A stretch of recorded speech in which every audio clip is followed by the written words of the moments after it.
digital artists are not very well socialized in terms of true. even in public. If you put a group of artists, you can tell the digital artists, because it's very hard to talk to, because they don't need to do that. And I think even with murals, it removes you from your comfort zone. So now that you have to work in front of people, you have to work with people, you have to work in environments that you wouldn't work in, tough ones, in construction sites.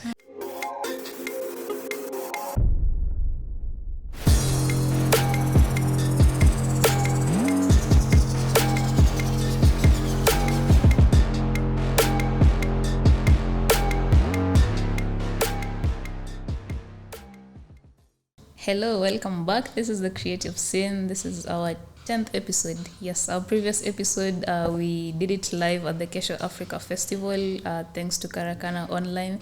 And we had an amazing conversation with Brian Jenga around XR technologies. That's AR and VR. XR is mixed reality.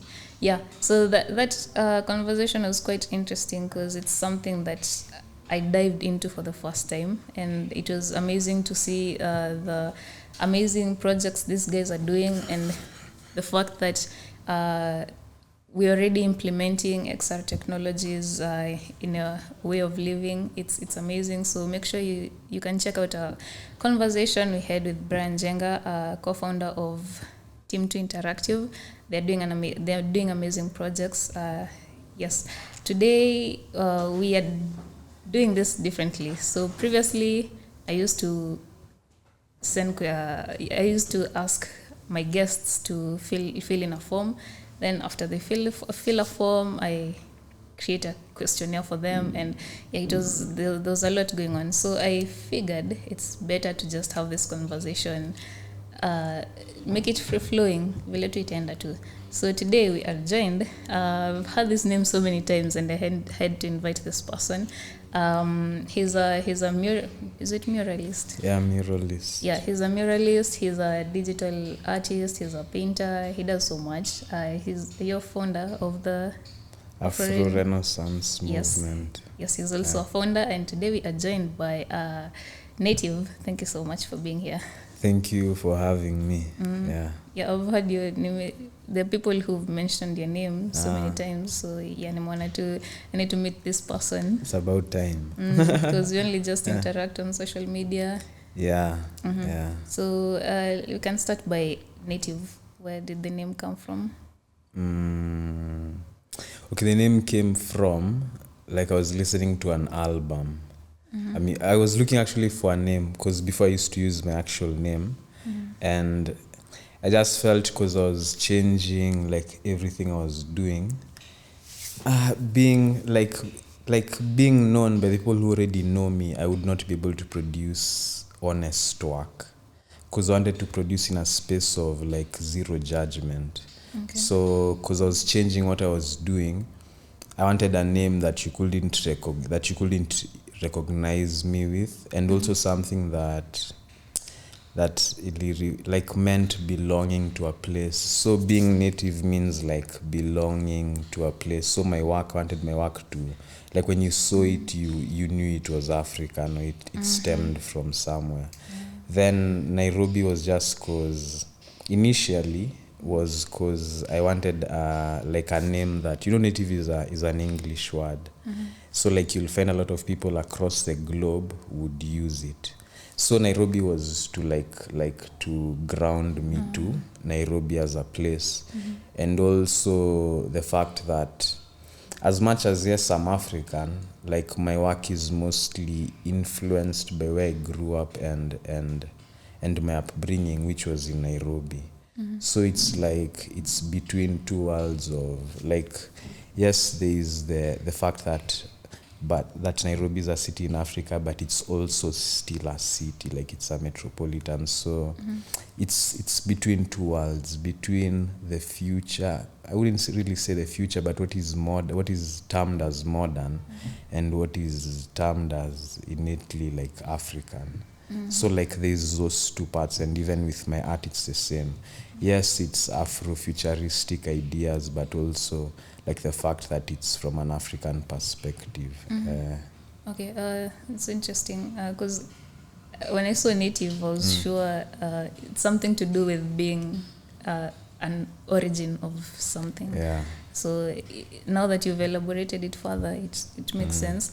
Now I wanted to know, where does your inspiration come from? Because you've mentioned that your work mainly focuses on more or less combining the future, the present, and also the past. So where does your inspiration come from? How are you able to envision and combine 3 different time frames?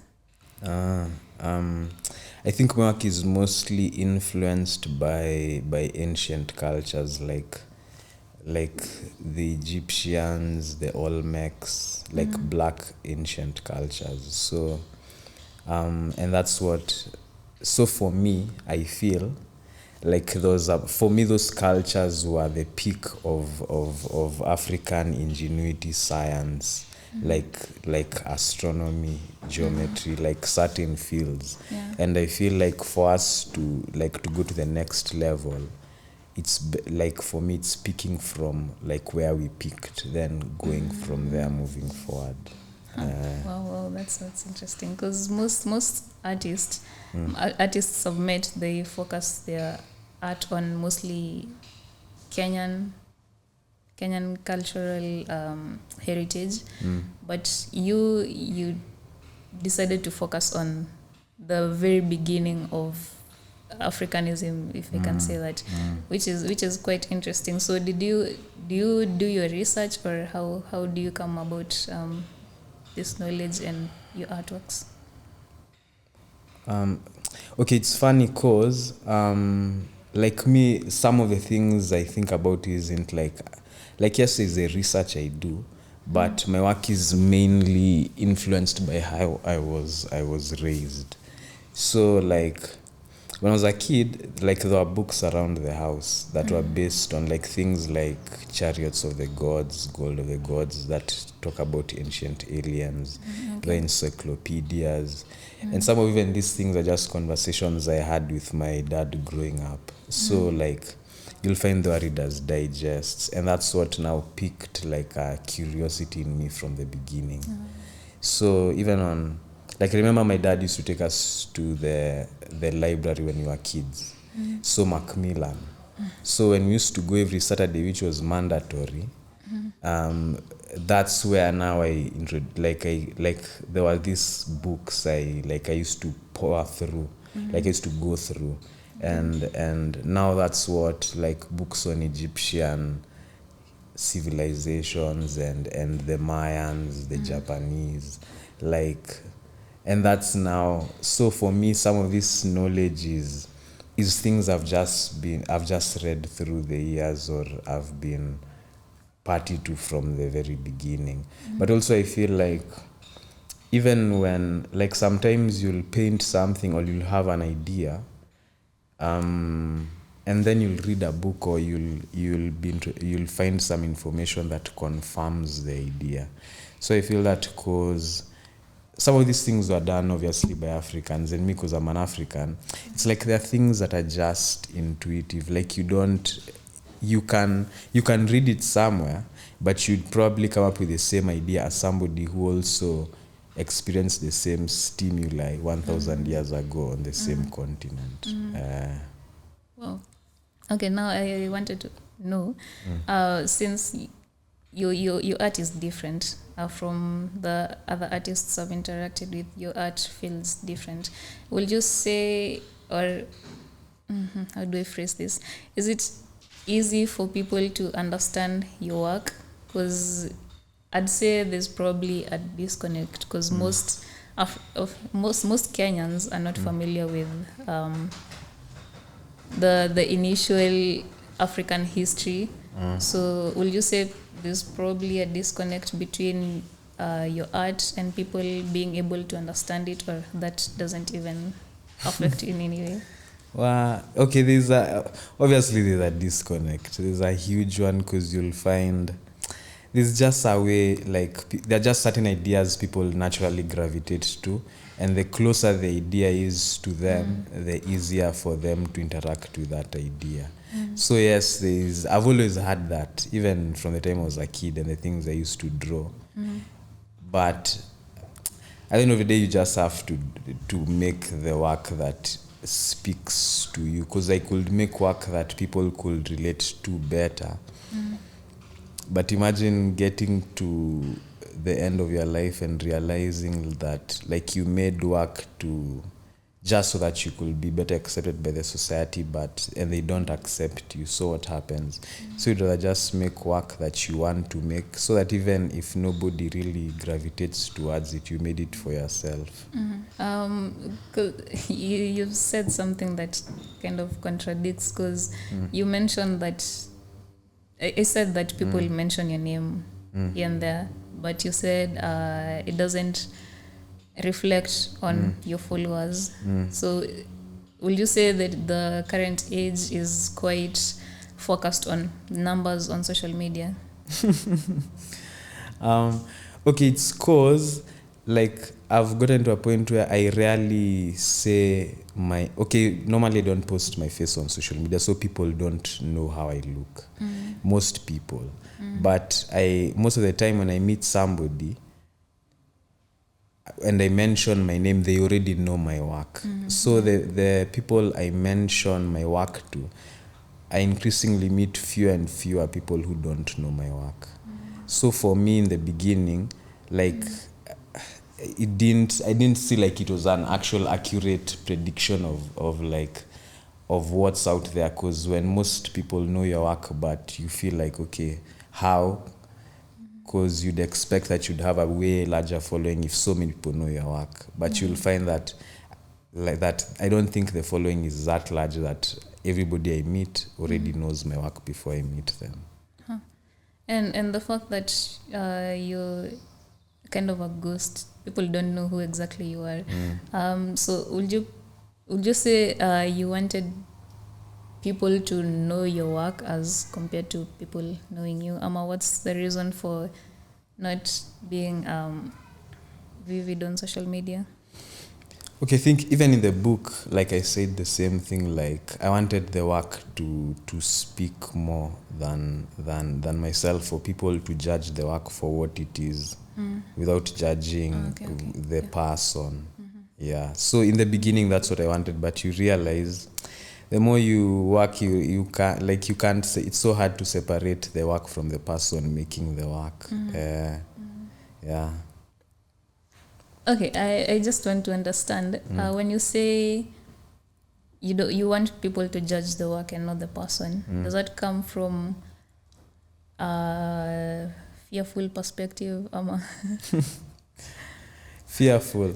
No, I just felt like in the beginning, like the interaction with people affected the work for me. Because I was developing an idea, and so that thing, if like when you are developing an idea and it's not complete, and you don't want that outside, like it affects how the work inatokea. And I wasn't fully confident in what it was in the beginning. Yeah, so the more, like, now I'm at a point where, like, the interaction with the outside doesn't affect the work itself. So to me, it doesn't really matter so much. Yeah. Okay. You mentioned that you started by painting first. So what was the journey like, transitioning from painting to graffiti, to what? Or murals and digital art. I think for me, painting in the beginning, I used to take so long to finish a painting. For me, that was an issue. And now... Is that canvas painting? Yeah.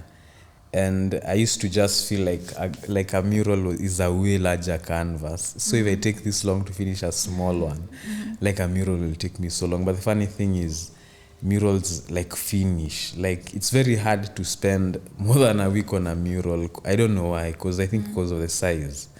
So for me, I didn't want to get into murals until I was sure I knew what I wanted to paint on the wall versus just painting murals for painting's sake. So I focused more on painting on canvas. Then eventually, there was just like the inevitability of painting murals. So it was an easy transition to murals. No, it wasn't easy. Because like murals, when you start murals, like there's a huge learning curve, because there's so much information you don't know, and because it's a different medium, and there are not so many people who do at the time. Like now there are a lot more artists who do graffiti and murals, but when you were beginning, like there weren't so many people. There were like the seasoned guys like Swift, Bank, Slave. So those are the people you mostly knew. Okay. Then now there's a lot more people, a lot more information. It's more popular. There are a lot more walls. Okay, so what made it challenging? What made the transition challenging? What are the technicalities of mural art? Like finding a wall, because it's public one. So that's the other thing. Painting a mural is like everybody is in your studio watching you paint. So there is that.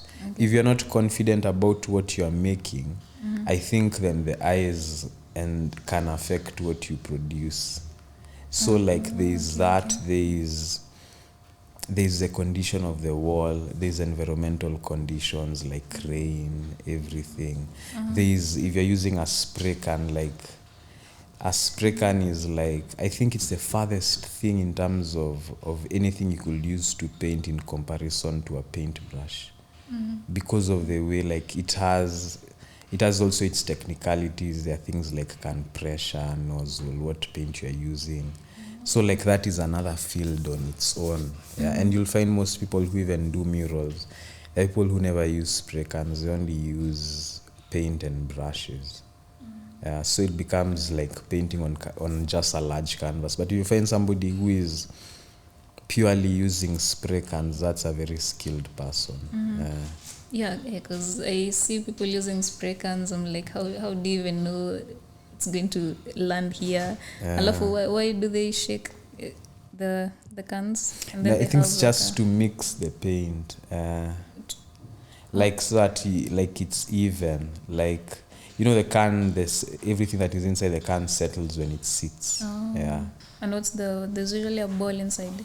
Or yeah, to prevent the whatever is inside from, like it helps mix what's inside. Because, you know, there's nothing, it's only that liquid. So if you have something inside that moves around, it prevents everything from settling and solidifying. Well, okay, I'm learning. Okay, now I wanted to know, is this something that's being covered in schools, or you just have to learn it yourself?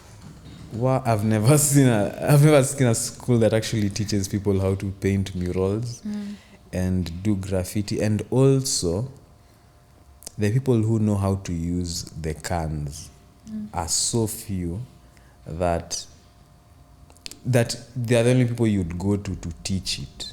If you're going to teach graffiti and you didn't go to the people who said graffiti in Kenya, then whoever is teaching is probably a quack. Yeah. And why is it that wherever there's graffiti, there's always... is it a culture, sort of like a culture? Because wherever there's graffiti, you'll definitely find people skateboarding, the dancers, there's hip-hop. I think it's a hip-hop culture. Because graffiti is part of hip-hop. See, there's music, there's dance, there's graffiti, there's clothing. So graffiti is part of hip-hop. Hip-hop has different, what is this called? Will you call them departments, spheres? I don't know what you'll call them, but it's one of them.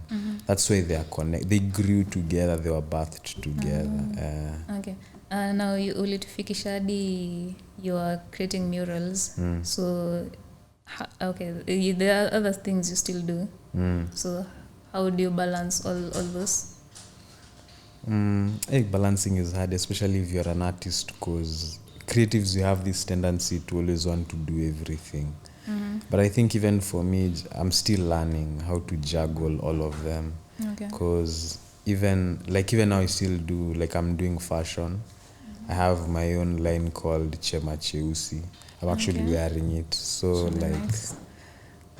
You can't separate them. So for me, my strategy now is just to have one link into the other, so that if if I paint a mural of a character like the one I did at KNT recently, the character is called High Priestess. And she's also a character from the fictional universe I'm doing called Afrovolution. And High Priestess is also makes an appearance in the book Afrorenaissance, which we co-wrote with Sogalo. So that is where I introduce her as a character and also as an African archetype. And also I did a digital piece of her, and I printed her on a t-shirt. So the line Chema Cheusi has a t-shirt with High Priestess. So it's the same thing but across, like it's the same IP but across different media or different things. So for me that way is one way to streamline the process and also reduce the amount of work you're doing, so that you're not doing like there's one thing you're doing on fashion, then murals you're painting another thing, then you're doing digital art something different. So that way for me I feel it helps reduce my work, so that now I just focus on execution. Once I've created the character, then now it's just executing on different media. That's a really good strategy. So you mentioned you're working on a mural at KNT with Sogalo and there's someone else. Chela. Oh, Chela. So how has collaboration impacted your art? Okay, for me, murals have always collaborated. I rarely do murals alone because I think one, they are so taxing. Then the whole point, I think, of painting like outside there is like to be able to collaborate with other artists. And I feel like your journey is just easier when you collaborate because you can't know everything. So the more you collaborate with people, like the more you learn, the faster you learn, then it's more fun.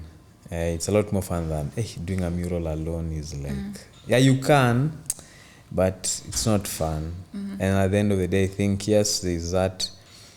We have to make money, but you also have to live life. So you don't want to do something that is like you're suffering your work so that you can make money to live your life. If you can just live it while you're working, I think it's easier that way. Okay.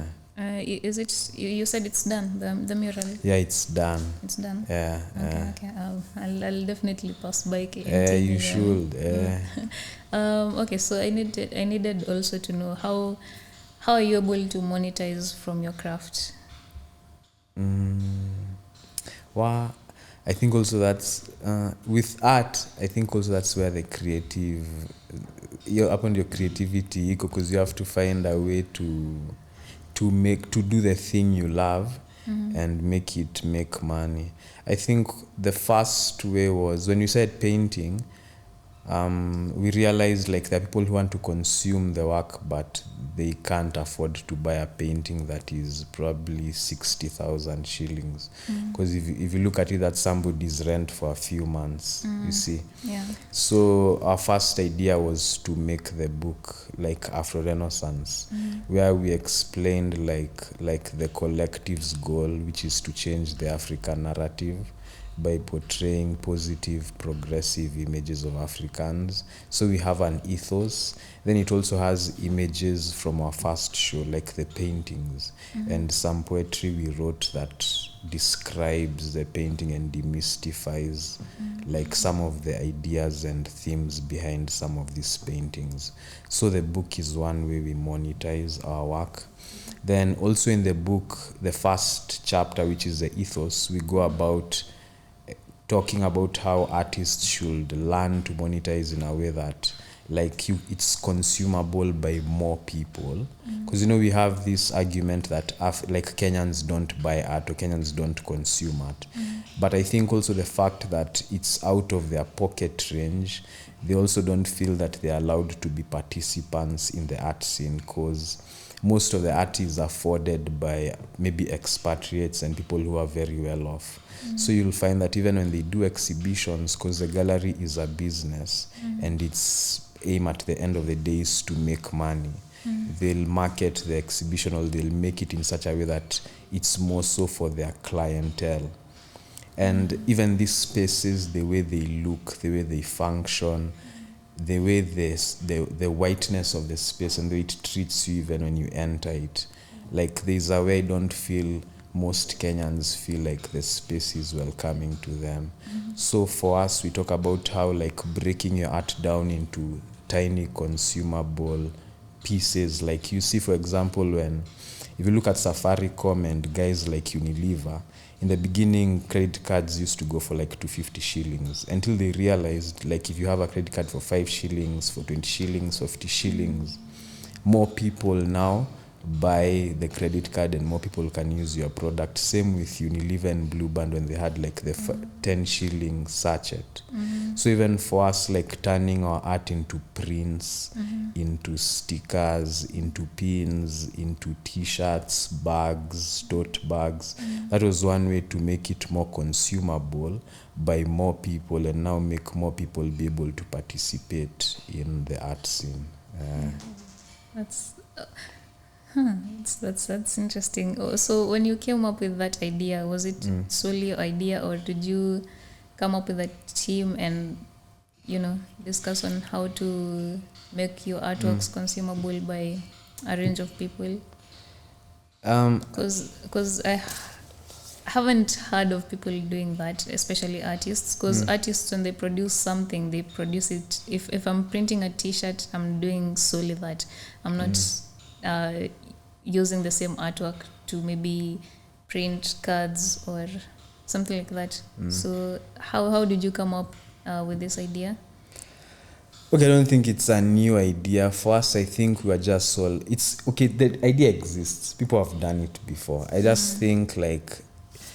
And sometimes ideas are just the combination of many other tiny ideas. So one, it was through research of how other people are doing it around the world. Also, there was a guy, there's a movie called Big Guys that goes into like talking about how some guys in the US took some paintings from some lady, made prints and said making money from the prints. So like prints is a thing that has existed and it has been a way to make money from art and also merchandising. Because some of these ideas I got them from how movies work. Because movies are a huge inspiration for me. So like if you look at, they say things like Disney is not actually in the movie business. It's in the merchandise business. And a movie like Lion King is just like a 1-hour advertisement for their merchandise. So that was the idea. Because, I was working on like a fictional reality and it was mostly inspired by things like Pokemon, Dune, Star Wars. Because those were things like, when I was a kid, my dad used to tell me stories about Akina, like Lord of the Rings and Star Wars. And I felt like there were never any black stories. So for me, that's what inspired me to now create my own universe.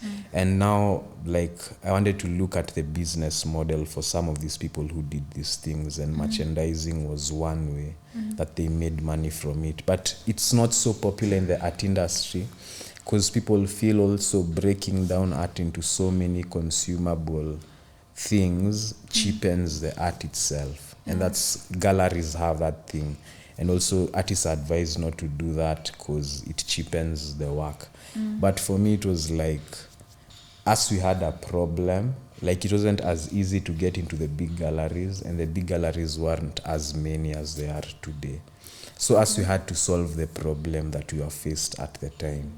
And that's when now we just decided this will work for us now. And with the prints, it worked, and more people consumed it.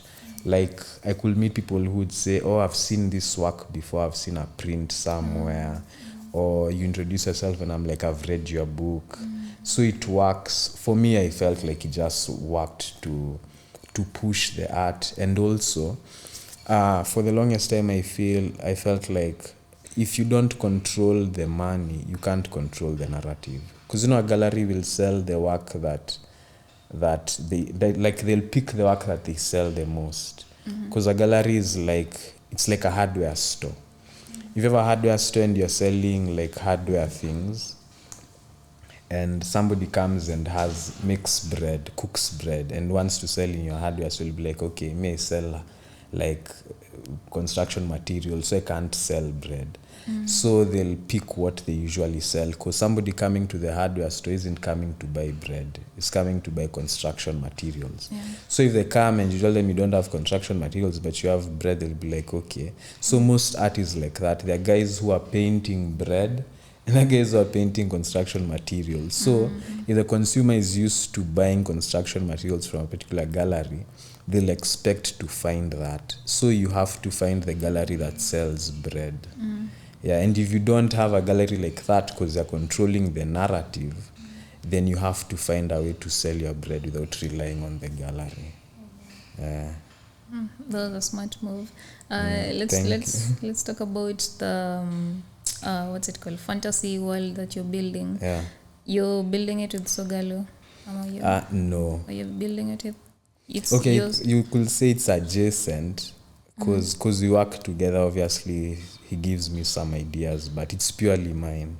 Is it I think, were you guys exhibiting at the Kesho Africa Festival? Yeah. Was it the work that there was a lady with some mural painting, and then ilikuwa like sort of fantasy world, futuristic kind of thing? Is it that one? Was it inside the Cheche gallery? It was outside. No, it wasn't the one outside. Not outside. That's a different guy. Which was ilikuwa gani? The painting. Okay, ones, there was one piece, one character which is actually in the book.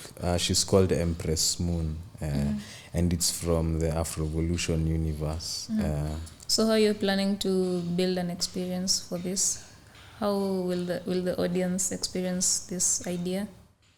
I think the audience already experiences it through my art, because most of my art is archetypal, and these archetypes are from the book. So initially it was separate, but the more I worked on it, it was like I was so divided. So most of my work is based off of those characters. So even like the mural we did is a character from the universe. So in the universe, there are usually priestesses, and these priestesses are ship builders, and they build these ships to travel between different realities. So that's one of the characters I did, and Empress Moon is their leader, or is like the chief scientist in that universe. That's an interesting story. So is it just painting, or are you also doing it digitally? Oh yeah, I'm doing like I've been working on a like a graphic novel, so that people are able to consume it as a story, and also spin-offs. So yes, there is a digital side, and also the paintings I do that like connect all of them together. Okay. I also wanted to know, is this something you do full time, or is art really your full time thing, or you focus on other stuff? Okay, art is my full time, so, but not my art like fully. I also do like murals for clients. I do digital art for clients. And some things I think I've done them for clients before I've done them for myself. And like with character design, I learned character design so I can design characters for the Afrovolution universe.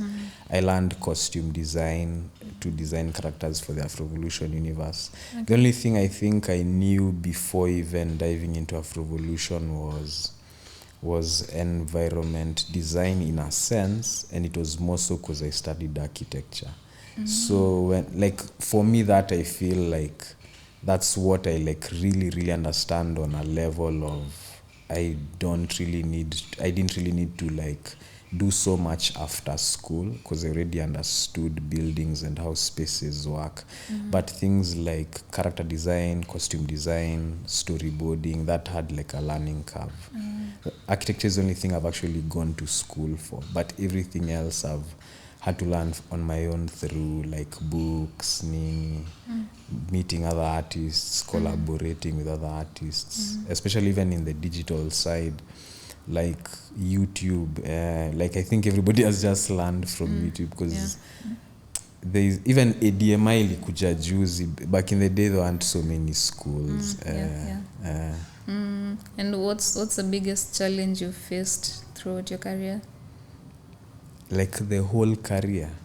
From okay, let me phrase it differently. What's a challenge that graffiti artists and muralists face? Well, I think for graffiti and murals are like there's a difference, because murals have existed for the longest time. Graffiti is mostly aerosol art. So I think for graffiti, their problems are slightly different than for mural artists, because I think graffiti artists, the biggest issue is being accepted. For a long time, the industry felt graffiti artists are just vandalists, and graffiti isn't really art. So for graffiti artists, for a long time, it was being accepted as in the art world as actual artists, so it being accepted as an art form versus just vandalism.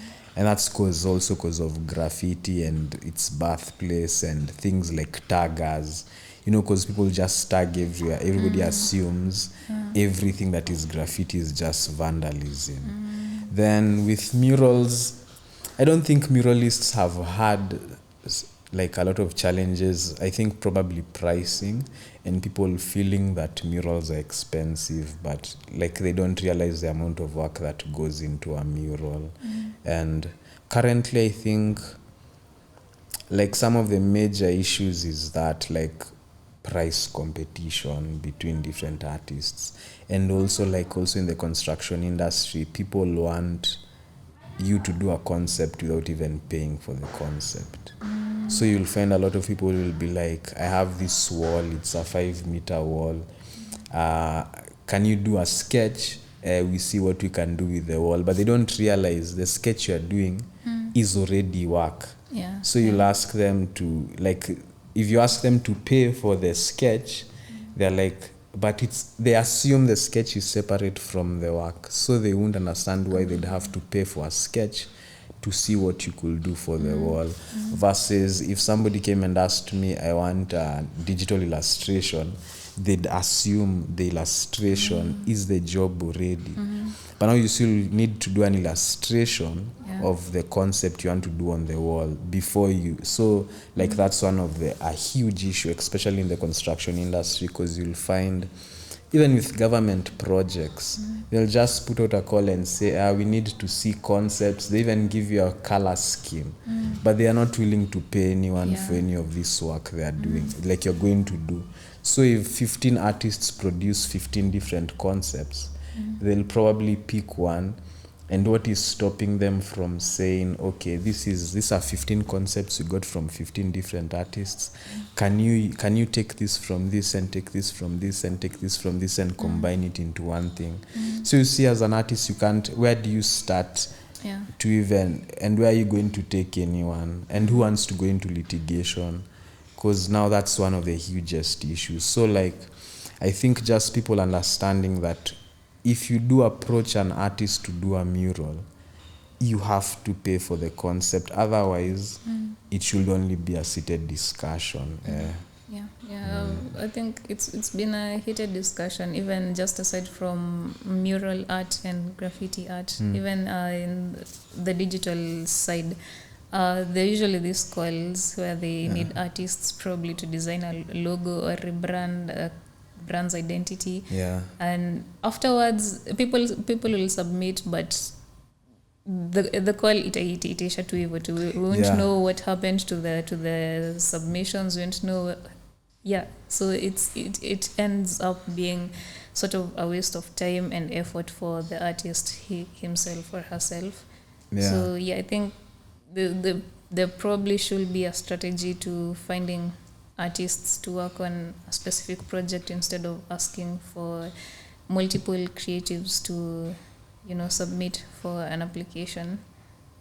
Because I feel it's criminal to do that, because it was also like an establishment that was going to pay artists with free coffee for 1 year, just to who wants to be paid with an year's worth of coffee? You're going to pay your landlord with coffee. I mean, you're going to go and resell the coffee.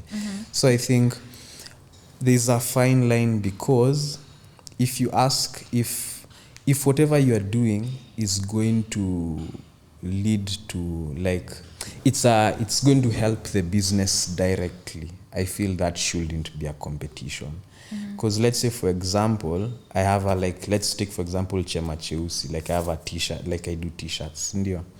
Then I ask people, I want to do a new design, I'm going to pay the winner 100,000 shillings, do designs. But you see, whatever comes from this competition, if it's something that I can make money from it directly, I feel it's unfair to the artists, because you're collecting ideas.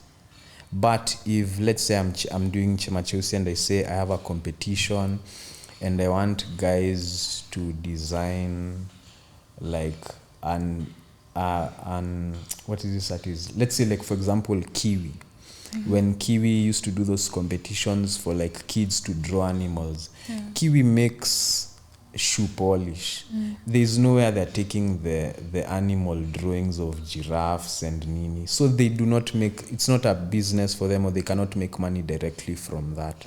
So if many kids like draw giraffes and animals and they say, okay, this is the winner, and they gave that winner 100,000 shillings, that's very different, because they don't need that for their business.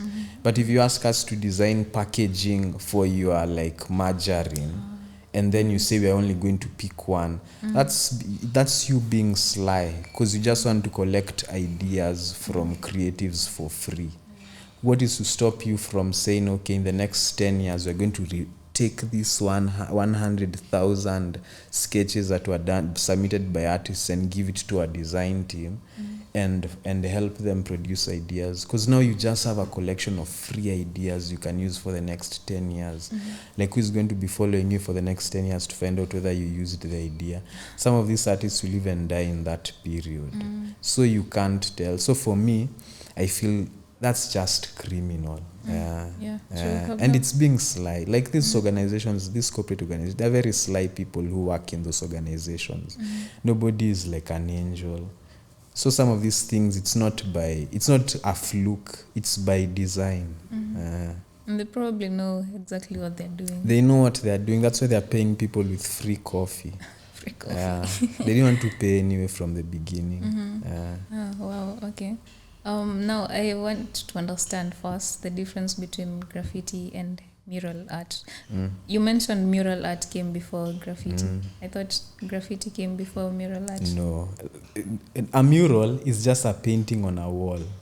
So a graffiti piece would probably be a mural, because a mural is like a collective term for like things like paintings done on walls.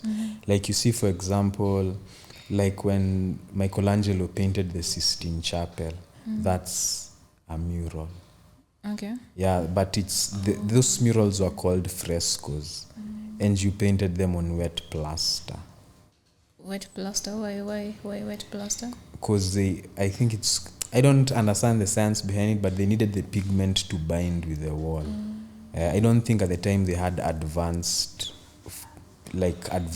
paint, and most of the paint artists used to mix for themselves and used to make for themselves. So like it used to last longer if you painted it on, I think, like wet plaster, I think. Then there's like a cave painting is still a mural. Like the Ndembele in Southern Africa, the women, when they paint their huts, those are murals. Like around Africa, there have been so many murals. Like Egypt, ancient Egypt, those are murals, but it's a combination of petroglyphs and painting, because they carve, like they chip away the surface of the wall before they paint on it. Then graffiti is purely aerosol art, like you use spray cans. And even in the graffiti scene, if anybody who uses a paintbrush, like there are levels. If you use a paintbrush, you're considered like a rookie or a learner. And as you go up the levels, like now there are people who purely use aerosol cans, and now those are called like the skilled graffiti artists. And anybody who is starting, anybody who is doing something that is subpar is called a toy. So do you yourself use the aerosol cans? I do, but it's a bit okay for me. In the beginning, I used to use more of the paint brush because I didn't know how to use aerosol cans, and also like the availability of good quality cans in Kenya forces you to also have to rely on a paint brush because like if you like the cans we have a lot of pressure, so you can't get like really clean lines or they're inconsistent. But you see in the West they have what is called access to very good cans, so for them it is very easy to use purely cans alone. So for me I started mostly with paint brushes, but slowly over time, and as cans have started being available with some brands like NBQ and also like Montana just this year, like there's been now a Montana dealer in Kenya, so now you can have access to cans. And me I usually use both depending on the budget. If I can afford to use purely aerosols, I'll use more of that, and if it's just easier for me to paint something with a brush, I'll just paint it with a brush because it's never that serious. For me, I just want a good piece of art at the end of the day. Okay, and how someone wants to get into this industry, what's the best approach to finding clients or finding projects? Or finding, well, even for me, I think like it's been tough. Yeah, like you just in the beginning it's tough when you are learning because people have to know like what you are doing. And I think what I'd advise somebody who is starting is to work under somebody who is already established. That's like the easiest and the most, I think that would be the smartest way. We didn't like when us we were starting, yes we were, even for graffiti for me I was able to do it because of guys like Swift already doing it. And now I did some murals with him and I worked under him, and that's how I learned. But there are people who've done it purely on their own. I don't think I would have been able to just start because I'd get bored if it became too difficult. But I think the best way is usually, even with digital art, in the beginning I worked with other seasoned artists purely as a concept artist, was just doing sketches on paper and just to learn. But I'm pretty sure with painting, if I started, even with painting, I used to paint at a studio called Poa 254, like back in the day, and that interaction with other painters changed how I painted. But in the very beginning, back in 2011, towards the end when I did my first painting job, because I was doing artwork for some clients, like it was very difficult because I was learning everything, like I was figuring out everything on my own, and I wouldn't advise anybody to do that because it's just going to take you longer. So like just learn from the people who've already done it.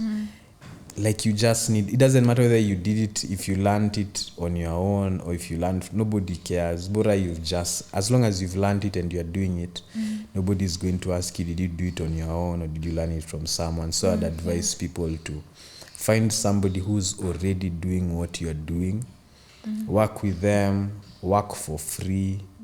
Just to learn, because me, that's another thing I do a lot of. When I get into a field and I want to learn something, I'm usually willing to just offer my time just for the sake of learning. And you'll find that's something a lot of like this new generation doesn't want to do so much of, because they feel, but you see, if you don't know you're gaining skills from this person, what are they gaining from teaching you? You get? So there has to be an exchange. So for me, I've always been willing to give my services for free until I learn what I need to learn. That's a good approach, instead of just figuring it out on your own. It's going to take you too long, and like life is short, and the faster you learn and you earn and you start doing what you really like, the better for you, versus you're learning there 5 years and you could have learned everything in a year.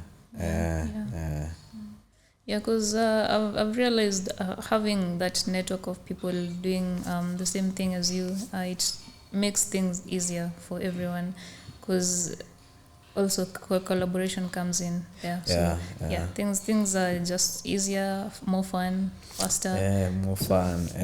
Alafu the mural art feel isn't the same as like digital art or graphic design, where you can just show someone your portfolio. You can work on personal projects and show someone your portfolio. For mural art, you have to use someone's wall or a public wall to showcase your style. So yeah, the idea you've shared is I'd say probably the best approach to take for someone for someone who wants to start up.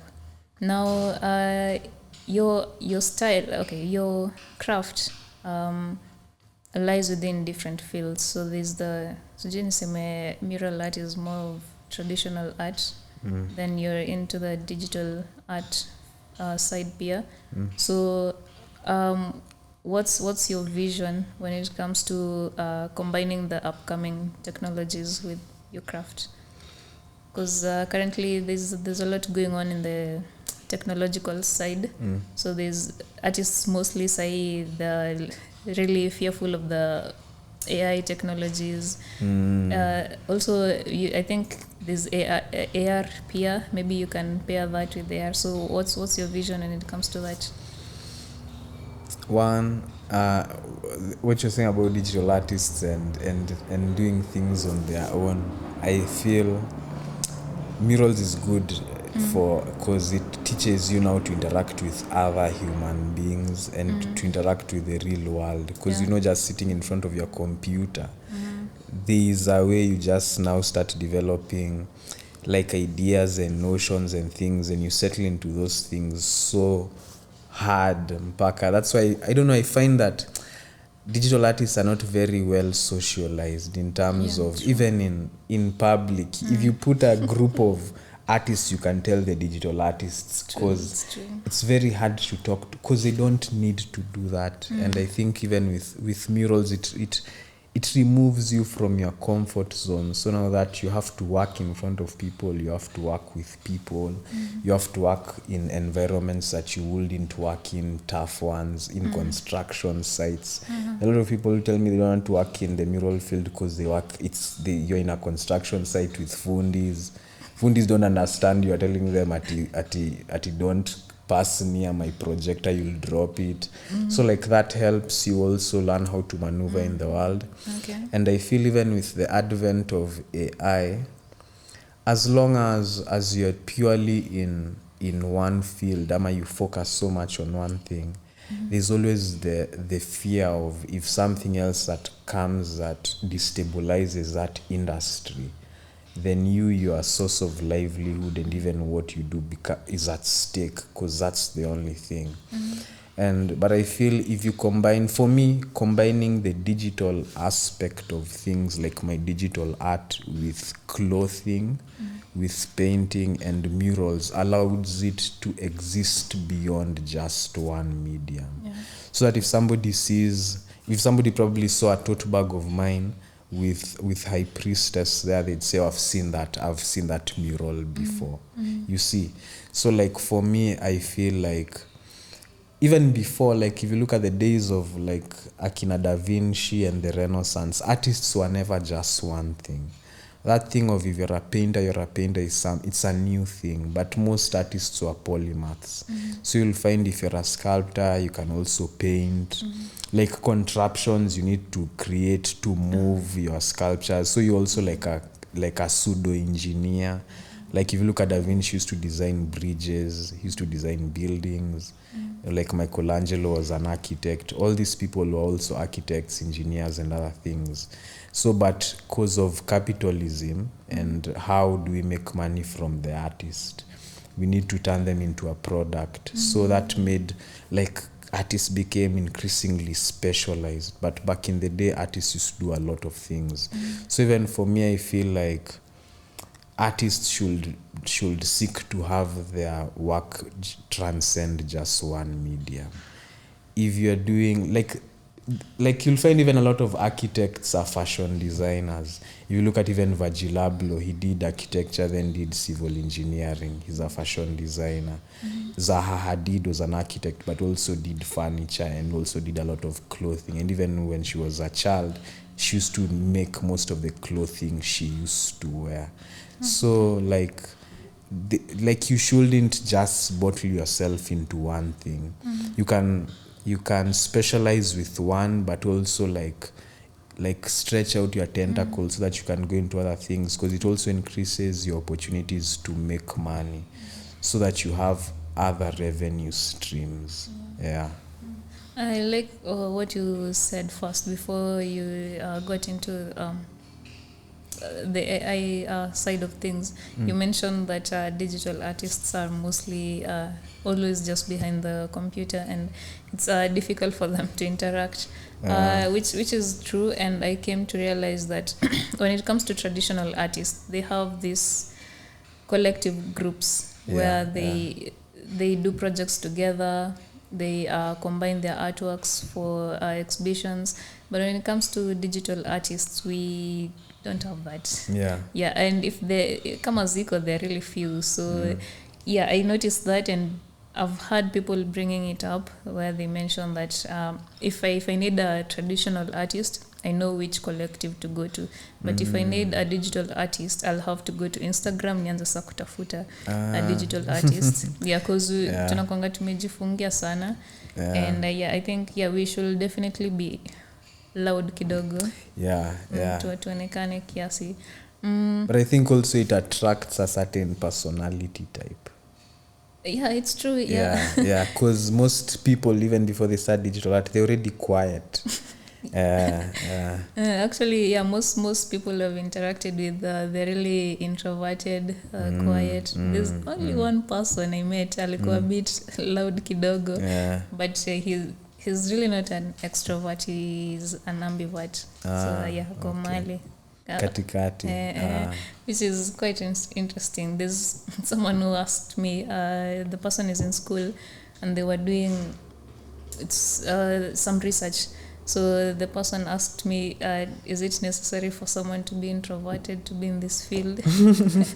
Ama ati if I'm not introverted, will I be able to make things work in the industry? I was like, well, most people are introverted, but that doesn't really it doesn't help with because if you're extroverted, you have it's more of an advantage to you because you're able to interact easier with people. It's easier for you to build networks and talk to people. So I wouldn't say it's a bad thing to be extroverted in this field. Yeah. This has really been an amazing conversation. I've learned so much. I have another question before I finish up. For mural art, there's definitely some technicalities to it, because it's not just like drawing on paper, because mural art is like a huge real estate. So how there's this thing where I see people drawing lines on the wall, then how it's like a project. Grid. So what does someone need to learn in order to become a mural artist? I think if you're already an artist in the beginning, like already, like it helps you, like it's going to reduce the learning curve. Because if you're not an artist to begin with, then murals are just like a headache. Okay. So one, you'll have to have perfected at least art in some form, in like maybe digital art or paintings or even just sketching, watercolor, something. Okay. So that you're able to transfer this thing you've already learned, or this type of art you're making, like onto a wall.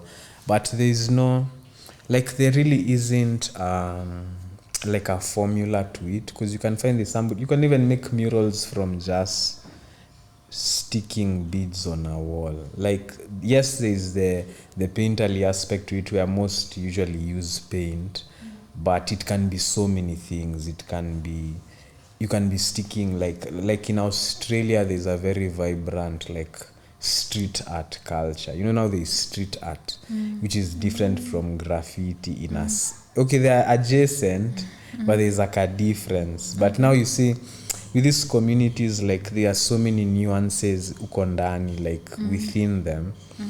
But now you see with street art, it's more open to know, like many other mediums. You're not limited to just painting. But one, you need to know composition, you need to know how to paint, you need to know how to sketch, because you need to sketch you need to transfer your design on the wall. And like now you need to know how to use grids. There are different grids. Like there's a grid which is the lines, you use lines. Then there's a grid where there's like a sketch grid, where you just sketch different elements on how, because that one is also an easier way versus using the lines, because like you sketch, like you draw different things, like you can draw an alphabet or numbers on a wall, then you take a photo of the wall, then you superimpose your sketch digitally on the photo you have of the wall. Then you'll use that to sketch, to now like draw whatever you are, like to bring out your piece, your artwork. Then also like you can learn to use aerosol cans, also wear a mask, because that paint is kidogo harmful. So and then if you learn to use aerosols, it's faster than painting. Then but it's like you just go like that, you learn one step at a time, then eventually you'll be able to do larger murals. So you start small, you can start with like 1 meter by 1 meter, then you go increasing the size so that it's not like too much to take in at once. You can start with a mural that's probably just one color. I have a friend of mine who is a digital artist who told me she did a mural in just black and white because of the pressure of using different colors. So it's like you can start with black and white, line work alone, with a brush, simple murals. You can check on Pinterest, you find the ones that are easy to do. That's one way. I think the best way to learn is first to copy before you start developing your own thing. Because even like kitambo, when apprentices used to apprentice under masters, their job used to be to duplicate the master's work. So it helps you like reduce the variables, so that you're just learning how to reproduce this thing. Then you'll make the mistakes through the reproduction of somebody else's work then. But I'm not saying you copy people's work. You do that for learning purposes. Then once you've learned, now you can transfer and start doing your own things. And what impact will you say graffiti and mural art has on the culture? Because I've seen most artworks, especially, recently there's been, there's so many murals that have been popping up around Kenya. So I think before then, people weren't really open to it. But after a while, people seemed to open up to it, especially in real estate mostly. So within hotels, buildings, everywhere kuna mural art. So one, what made people to be open to this idea? And two, what impact does it have on people?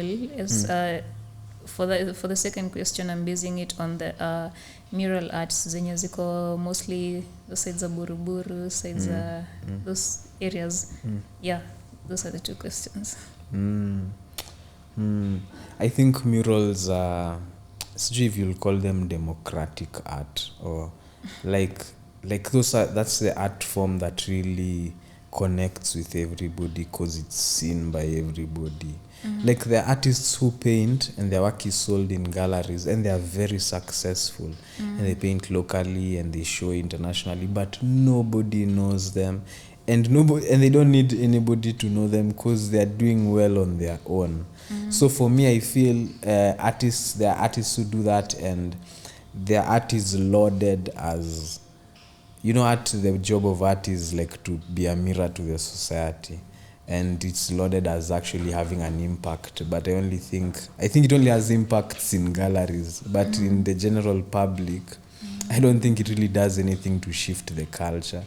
It's like you're just shifting it within your inner circle. It's like you have a song, you make it, then you sing to the executives at Universal, then they pay you $1 million and you're a successful artist. But you see how crazy it sounds. Like if anybody asks, you ever heard that song? No. But the guy has a $1 million house somewhere. Yeah. So for me, I don't feel like that art has basically played a role. I think if you look at it from a capitalist perspective, it's played a role. There are billionaires who have millions to spend, and there are mutual funds and banks that need to invest people's money in something that appreciates slowly over time. So people will buy that art and put it in, what are these things called? Freeholds. What's that? It's like somewhere where you put it's like you can put your art somewhere near the port, then it won't be taxed. It's something that used to be done, I think, when there were pirates or something back in the day. It's a weird thing, like you should look it up on YouTube. Like there are things that allow you to keep things without being taxed, because those freeholds have like a different system, like different laws. So like there are people who use freeholds to keep their money. So if I buy art, I can put it in a freehold, and now my money over time, the art will appreciate. And it's not taxed. So probably my assets won't. It's just business. Okay. So from a purely capitalistic standpoint, that type of art works. But that's what it's made for, and that's what that industry is made for. But it parades itself as being something else. Like it's a peacock, but it's just a chicken with fancy with beautiful feathers. But then there's me. For me, I feel graffiti actually plays in terms of something that has a direct link to everybody, to society, to the richest, and also the people who aren't very rich. Like they all have a chance to interact with this form of art, and nobody, and especially graffiti, because of the way it has what is that thing called? Like an anti the system sense to it. It also, nobody can claim that I know this more than you know it. It's like democratic in that everybody comes in and everybody has a single vote, and that vote is your 2 eyes. So everybody can just consume it and give their opinion of it without claiming that, hey, I went to art school, I know more about expressionism than you, so based on my impression of this painting, my opinion on it is more valid than your opinion of the painting. So for me, it's graffiti, then maybe digital art, because now it's consumed by more people on social media. Then at the very bottom, it's art in the gallery. Hey, wow, you're a smart guy. Thank you. That has really been an amazing conversation. I didn't think ningekuja hapa to learn so much. I think I'll just go home and start researching on what you've just said. There's a lot you've said that sounds so interesting, and I'd love to learn more about it. I've also learned so much about your field. I think this platform, it's a platform for people to understand the different fields within the creative industry. So this is the first time we are hosting someone outside the digital field, but you're a bit into it. So I've learned so much. Definitely I'll try and bring in more graffiti artists and mural artists as well. Actual graffiti artists, because I don't think I'm more of a street artist. Okay, so if I were to ask, which artist do you look up to in Kenya? Was graffiti artists? I think there are a lot, but I think if you're going to recognize the pioneers, there's Preuzi crew, which has guys like Bankslave, Swift, Smokila, Uhuru Brown. Like those are the guys who really pioneered the art form in Kenya. And I think without them, they would, like graffiti would probably be starting right now, because them, they did it when it wasn't popular. They probably weren't making as much money. And I think if there are people who need to be given their flowers, it's them. The names, the names aren't that known tuseme. I'd say the artworks ndio zinajulikana. But the names, it's usually just a small signature at the corner. But I'm sure they're definitely doing an amazing job. This was quite interesting. Thank you so much for your time. Thank you for having me. Well, there's someone I mentioned I have this creative quest challenge thing where artists come together and they have 1 hour to work on a brief. Then after the brief, we just see what each artist came up with. So we held one I think a few weeks ago. So there's someone, kuna mtu alikumention akasema I want to go against native. So I'll probably bring you back for that challenge. Where my challenge? I will bring you back hopefully if you get the time. Thank you so much. Hopefully people have learned from your journey, from the insights you've shared. You seem like a really smart guy. You've done your research quite well, and your art definitely speaks for yourself. Thank you. That's it. That's it for now. Also my socials. Yes, your socials. Native Nairobi on Twitter, Instagram. Native Nairobi, Twitter, Instagram. Also Behance is a nice place to see the art without the macrops. So I'll niteka those socials up hivi chini. People will check you out if they want to collaborate with you or just reach out, learn from you. DM iko sawa. All right, thank you so much. This has been the Creative Scene episode 10. Thank you so much for joining us. Hopefully you learned a thing or two from Native's journey.